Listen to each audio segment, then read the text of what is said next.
Shalom, chers téléspectateurs, chères spectatrices. Un père alcoolique qui demande à son fils de lui servir un verre d'alcool ou de lui acheter une bouteille d'alcool. Est-ce que dans ce cas, d'ivrei Harav, d'ivrei Atalmid, d'ivrei Mishomim, lorsque le maître, lorsque Dieu donne un ordre et le père donne un ordre, eh bien, qui c'est qui a le primat?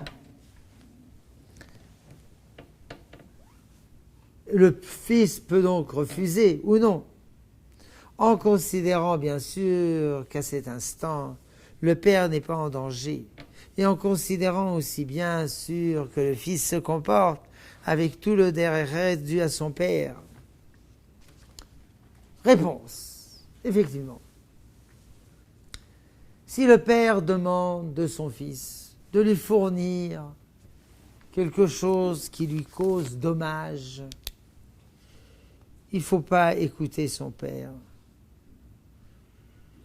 Il faut faire écouter ce que Dieu dit et faire ce qui est pour le bien du père, même si le père exige quelque chose qui lui cause dommage. C'est le vrai respect des parents. Dans le Talmud, la chose suivante est racontée. Qu'un père a été engagé, devait être engagé au service des Romains. Mais s'il travaillait à la meule du grain, il serait dispensé du service militaire.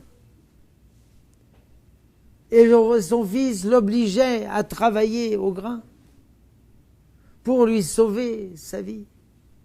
Et nos sages disent que ce fils a obligé son père à moudre et il a reçu le monde futur.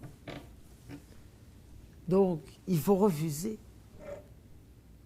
de donner à son père de l'alcool si ça détériore la santé du père. Mais si ça ne détériore pas la santé du père, et que de temps en temps il boit de l'alcool, c'est pas la mort du petit cheval. On peut lui donner. Il n'y a pas là un interdit ponctuel sur chaque verre d'alcool.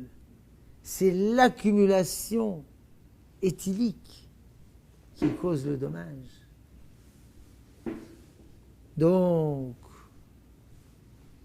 si c'est seulement quelqu'un qui de temps en temps boit de l'alcool, évidemment il y a dommage, mais il n'y a pas mise en garde médicale, on peut lui acheter.